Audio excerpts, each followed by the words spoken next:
Ses amis sont catégoriques dans le nouveau numéro du magazine Gala, Fabrice Lucchini n'est pas un jouisseur. Pas de Lamborghini, de costard Hermès ou de chaussures Berluti, écrivent nos confrères. Mais plusieurs propriétés, un patrimoine foncier qui le passionne et dont l'acteur est plutôt fier. Qu'il prend d'ailleurs plaisir à gérer en bon père de famille, avec des placements financiers. Un patrimoine qui se compose d'un appartement parisien, dans le 18e arrondissement de son enfance, après un passage dans le très beau 9e arrondissement, mais également de plusieurs maisons de campagne et de vacances. Récemment, CA du Monopoly a également vendu sa maison de l'Île de Ré, explique le magazine. Une maison prêtée en son temps au candidat Macron afin qu'il y parachève la rédaction de son programmatique ouvrage Révolution. Il faut dire que les deux hommes sont très amis, proches depuis 2016, ils ont un lien solide et communiquent souvent. Fabrice Lucchini, qui le trouve notamment extrêmement séduisant, avait même raconté que le président l'avait déjà appelé en pleine nuit pour un conseil littéraire.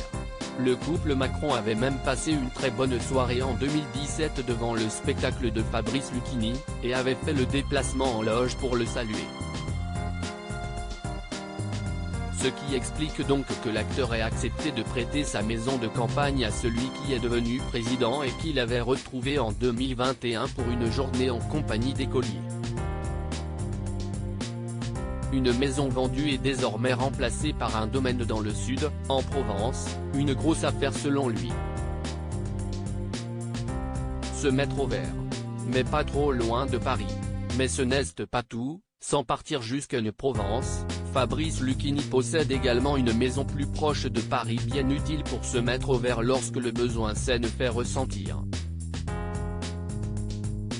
Alors parfois l'acteur s'amuse à disparaître dans sa maison de campagne de la vallée de la Cisse, entre Blois et Orléans.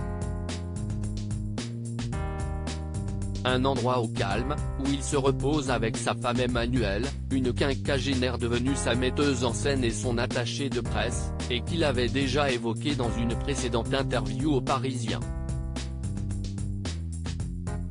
J'ai la chance de vivre avec mon épouse, Emmanuelle, d'avoir 2 chiennes, d'essayer de lire un peu, d'aimer le vent, me balader, mais il faut que je travaille, je ne peux pas voir des amis, non, ça ne va pas. Je n'aille pas d'amis d'ailleurs, révélait-il, conscient que son appartement parisien est capital pour calmer sa boulimie de travail. Et notamment son amour du théâtre, sur scène pour La Fontaine et le confinement, il sera également à l'affiche de 4 films en 2023.